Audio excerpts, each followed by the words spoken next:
आइए महसूस करिए जिंदगी के ताप को, मैं चमारों की गली तक ले चलूंगी आपको।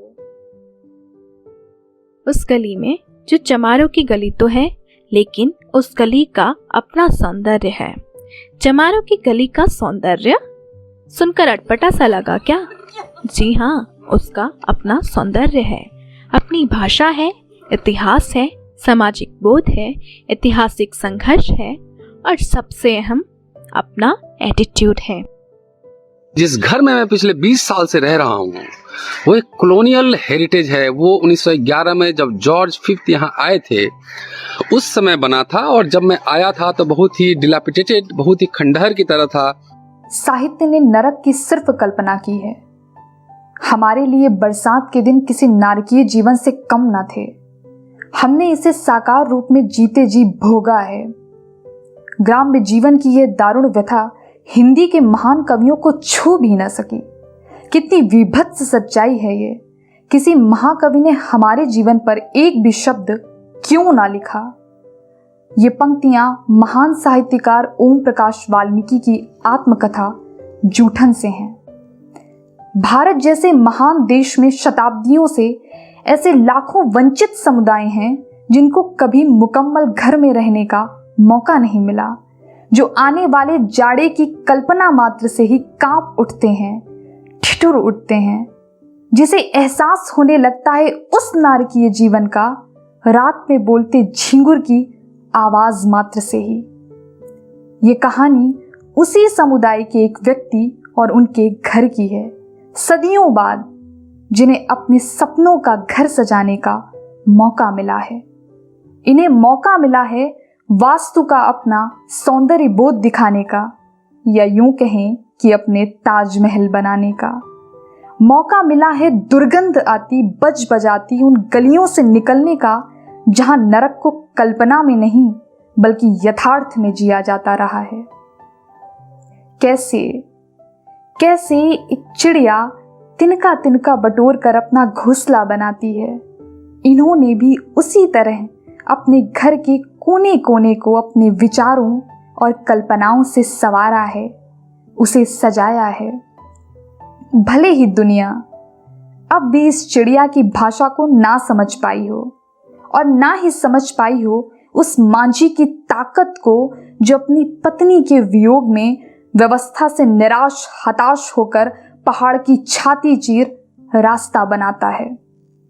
जब एक शहंशाह अपनी महबूबा की याद में धर्म ग्रंथों की तमाम किंवदंतियों को तोड़कर मोहब्बत की आलीशान इमारत खड़ी करता है, तब उसमें कोई शक नहीं रह जाता कि सभ्यता के इतिहास में इमारत की भी अपनी अलग भाषा हुआ करती है। लाल एवेन्यू 1911 बिल्डिंग दिल्ली विश्वविद्यालय के नॉर्थ कैंपस के हिंदू कॉलेज में स्थित है।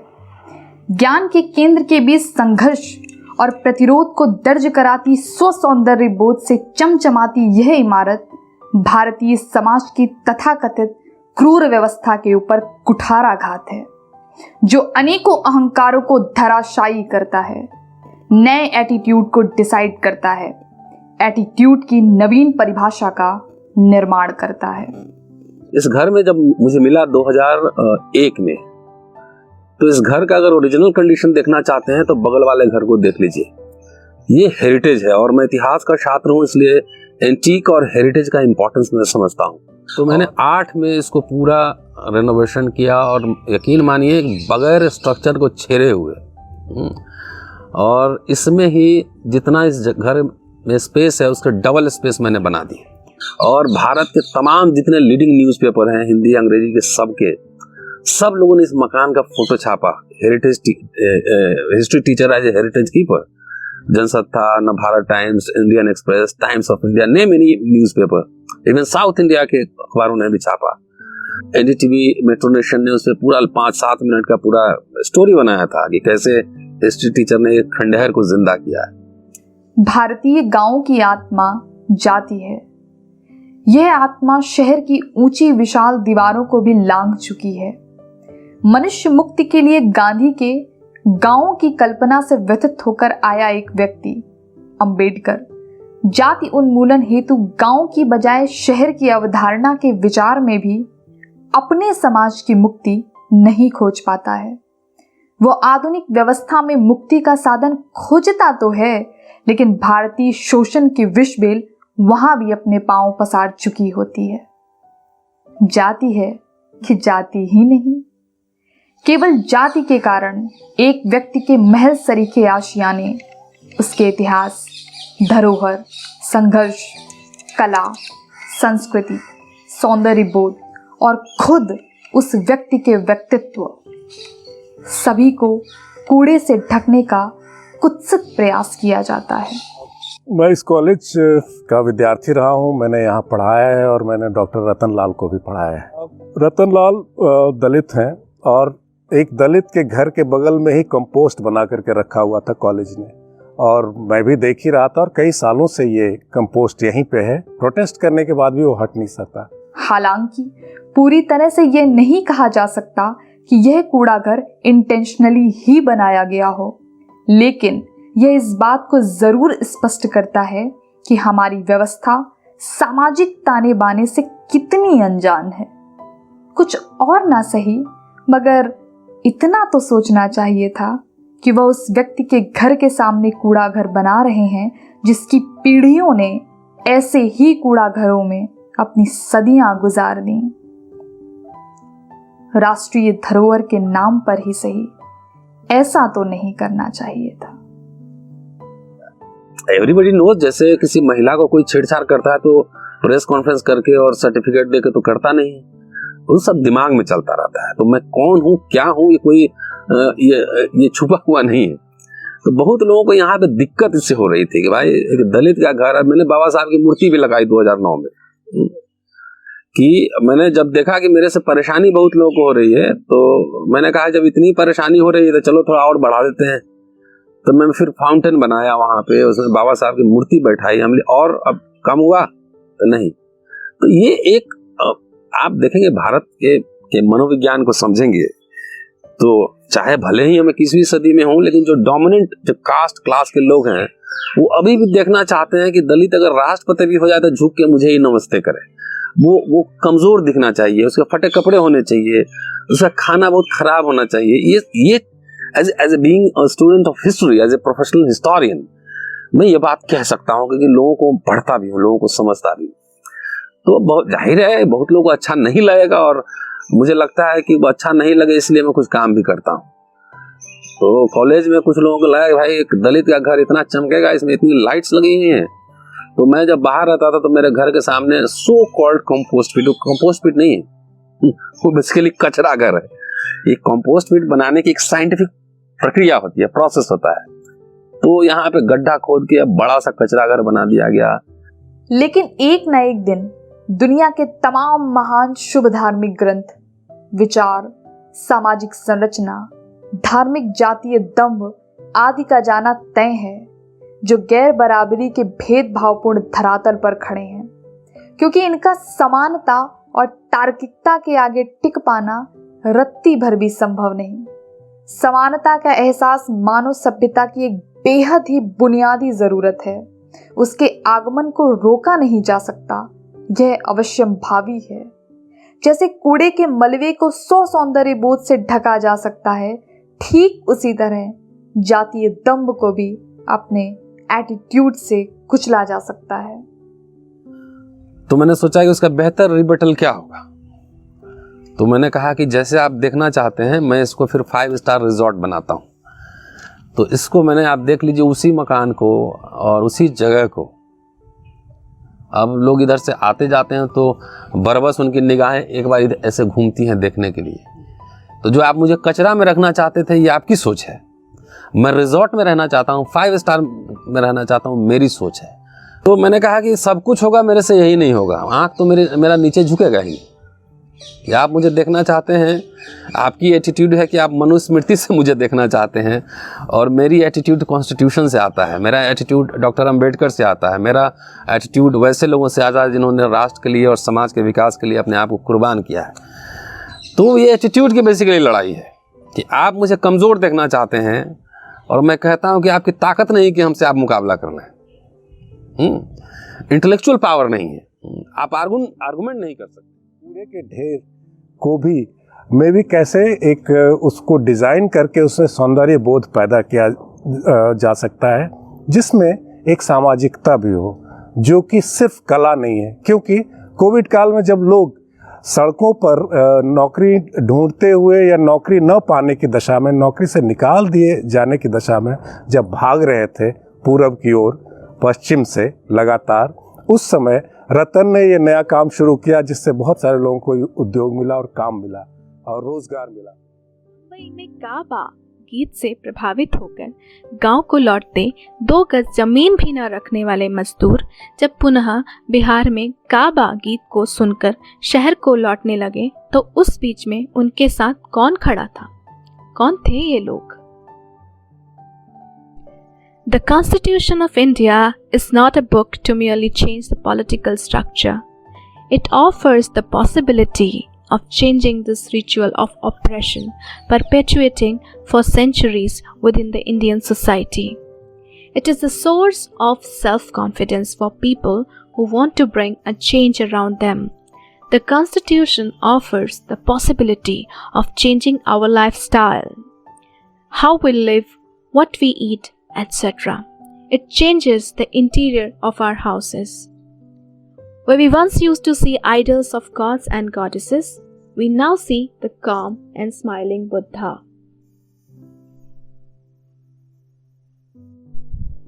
The Constitution replaces the given rituals of caste within home with art, painting, music, bouquet of flowers, etc. The Taj Mahal, built under the purview of the Indian Constitution, registers stories of struggles, brotherhood, and love on its walls. It won't be wrong to argue that the grammar of an individual's language changes with change in the language of his house. The Dalit community of India has no grammar of its own. The man we are talking about in this story could enter the knowledge system only because of his constant struggles against the grammar of the casteist society and his self-confidence and honesty. 2000 में तकरीबन Hindu college आया और उस समय तक मेरा जो बोलने वाला अंग्रेजी है, जो ऑफिशियल लैंग्वेज, वो बेहतर नहीं था। तो हिंदू कॉलेज पहले मैं जाकिर हुसैन इवनिंग में था और उसके बाद हिंदू कॉलेज आना ओवरनाइट, यहाँ पे कोई ट्रेनिंग नहीं होती है, आज अपॉइंटमेंट हुआ कल से क्लास लेना है। तो मैं एक्टिविस्ट भी था, तो एक मेरे सामने कई तरह की चुनौतियां थी और मुझे लगा कि मेरे जैसे मैं ऑक्सफोर्ड यूनिवर्सिटी में आ गया हूँ पढ़ाने ओवरनाइट। तो मुझे याद है कि जब मैं पहले दिन आया था और मेरा पाँव कांप गया था गेट पे, और जब मैं क्लास में हमको इंट्रोड्यूस कराने लेके गए, हमारे टीचर इंचार्ज DN गुप्ता साहब थे उस समय, तो लड़के लड़कियों को सब यहाँ तो हाई फाई बड़े घर के आते हैं, वो देख के तो मेरा कॉन्फिडेंस का लेवल, मेरा कॉन्फिडेंस जल्दी लूज नहीं करता मैं, लेकिन मेरा कॉन्फिडेंस का लेवल थोड़ा लूज हो गया। वो सामने देखिए बाइक एक रखी हुई है, हाँ मेरे पास वो बाइक जो है बहुत दिनों से है, यामा है। तो मैं क्लासरूम से निकला और 80-100 के स्पीड में, मैं उस समय मयूर विहार रहता था 80-100 की स्पीड में भाग गया घर। तो शायद मेरे टीचर इंचार्ज और मेरे सुपरवाइजर DN जाते, ही वॉज क्वाइट केयरिंग, और PhD हमने श्रीमाली जी के साथ की है। तो उनको लग गया कि रतन घबरा गया होगा कि ओवरनाइट आपको कल से अंग्रेजी ही बोलना है। तो जाकिर हुसैन इवनिंग में तो कम अंग्रेजी के बच्चे होते, ज़्यादा हिंदी के होते थे। तो मैं गया तो मेरे टीचर इंचार्ज का फोन आया, वाला घबराना नहीं, सब ठीक हो जाएगा। तो देखिए मेरी एक समझ है, और समझ ये है कि बी ऑनेस्ट, ईमानदारी से रहेंगे तो कुछ भी सीख सकते हैं आप। तो मैं नेक्स्ट डे आया और अपने छात्रों से, मैंने स्टूडेंट से बात की कि मैं तुम्हें हिस्ट्री पढ़ा सकता हूँ, अंग्रेजी जहाँ गड़बड़ होगा वहाँ तुम मुझे ठीक करते रहना।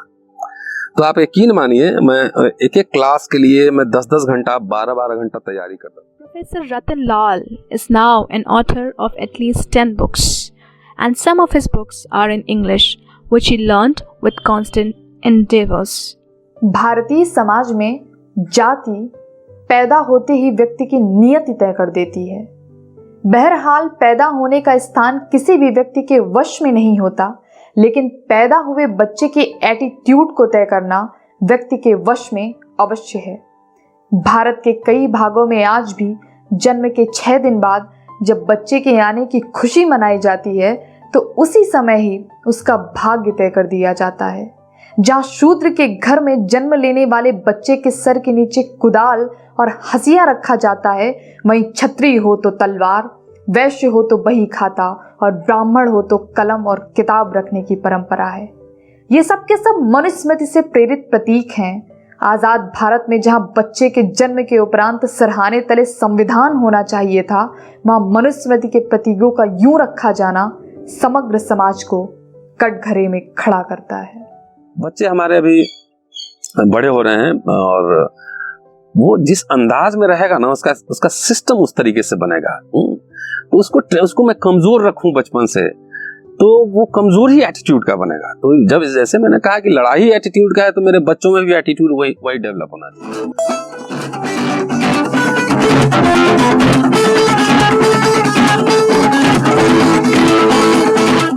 धीरे धीरे आ रहा है वह बदलाव जिसमें छिपी हैं लाखों की उम्मीदें।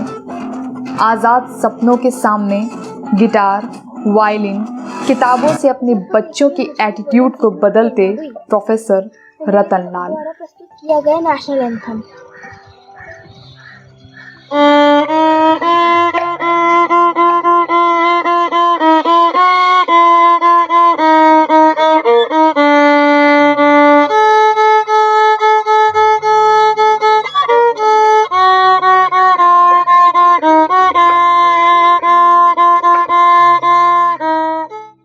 विश्वविद्यालय और कॉलेज होने के एक मायने होते हैं और तकलीफ इस बात की होती है कई बार हमारे यहाँ इस तरह से ट्रेनिंग नहीं दी जाती है छात्रों को और टीचर्स को भी कि विश्वविद्यालय के क्या मायने हैं, उसका दर्शन क्या है, उसका फिलॉसफी क्या है।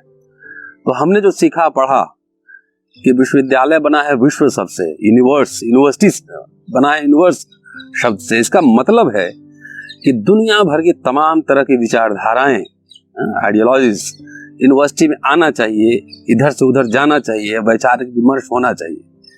तो इसलिए जैसे लोग पॉजिटिव होते हैं कि this is my personal space, लेकिन मुझे लगता है कि नथिंग इज पर्सनल। कि जहां मैं रह रहा हूं कॉलेज में इतना बड़ा इंफ्रास्ट्रक्चर अगर है, अगर ये मेरे छात्रों के काम आ सकता है, ये शोधार्थियों के काम आ सकता है, एक्टिविस्ट के काम आ सकता है, तो मुझे लगता है कि इसको ओपन करना चाहिए। इस तरह का घर किसी को क्या दे सकता है? यह घर ठीक वैसे ही है जैसे भारत के सुदूर गांव में जब कोई व्यक्ति अलसाई आंखों से उठता है और अपना सपना धूमिल होते दिखता है तो वह नीले रंग का कोट पहने बाबा साहेब डॉक्टर अंबेडकर को याद करता है। तब जाकर वह अपने सपनों में आत्मविश्वास भर पाता है। अगर डॉक्टर अंबेडकर को इतिहास से हटा दिया जाए तो भारत का एक बड़ा भाग सांस्कृतिक रूप से अनाथ होकर रह जाएगा। लाल एवेन्यू 1911 बिल्डिंग उसी आकृति और सांस्कृतिक आत्मविश्वास का एक प्रतीक है। इस पूरे हेरिटेज हाउस को डेवलप करने का एक कल्चरल पर्पस भी है। कल्चरल पर्पस ये है कि जहां मैं बैठा हूं मुझे लगता है कि भारत के सबसे महंगे इलाकों में से एक है। पीछे मेरे डी स्कूल है, सामने स्टीफेंस कॉलेज है और हिंदू कॉलेज है, रिज एरिया है और एक तरह से हेरिटेज साइट है ये। तो जिस तरीके से देश में दमन है, शोषण है, भेदभाव है, तो यहाँ पे भारत के तमाम भाग से स्टूडेंट्स आते हैं और डिफरेंट सोशल बैकग्राउंड के स्टूडेंट भी आते हैं। और मैंने देखा है हमारे क्लास में टॉपर 12th 98% लाकर और बिलो पॉवर्टी लाइन के दलित बच्चे आते हैं, उनका थोड़ा डरे रहते हैं, सहमे रहते हैं। तो कम से कम जहां मैं बैठा हूं तो this is symbolic cultural war also, कि लोग देखना चाहते हैं कि दलित ब्रोकन, टूटा हुआ, उसको कमजोर दिखना चाहिए। तो ये एक तरह का कल्चरल सिंबॉलिक युद्ध भी है। क्लास लेने के बाद कॉलेज से जब मेरा काम खत्म होता है तो मैं या तो कंप्यूटर में रहता हूँ, नहीं तो आपके बीच समाज में रहता हूँ। मैं इस मंच के माध्यम से मैं आपको आश्वस्त करना चाहता हूँ कि चाहे हमारे लहू का कतरा पे मिल जाए, बर्बाद हो जाए, मर जाए, लेकिन जब तक इस देश में चप्पे चप्पे पर और कोने कोने पर हजारों नेता फूले और अम्बेडकरवादी परंपरा के हजारों नेता नहीं बना देंगे, तब तक चैन की सांस नहीं लेंगे।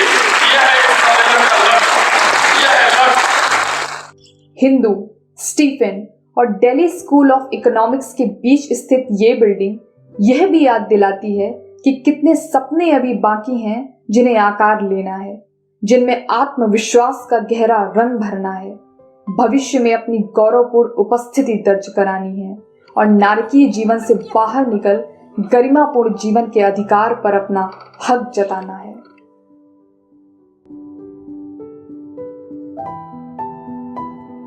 द वायर के और वीडियोस देखने के लिए सब्सक्राइब करें और बेल आइकन पर क्लिक करें। स्वतंत्र पत्रकारिता की आर्थिक मदद करने के लिए डिस्क्रिप्शन में दिए गए लिंक पर जाएं और अपनी राशि चुनें।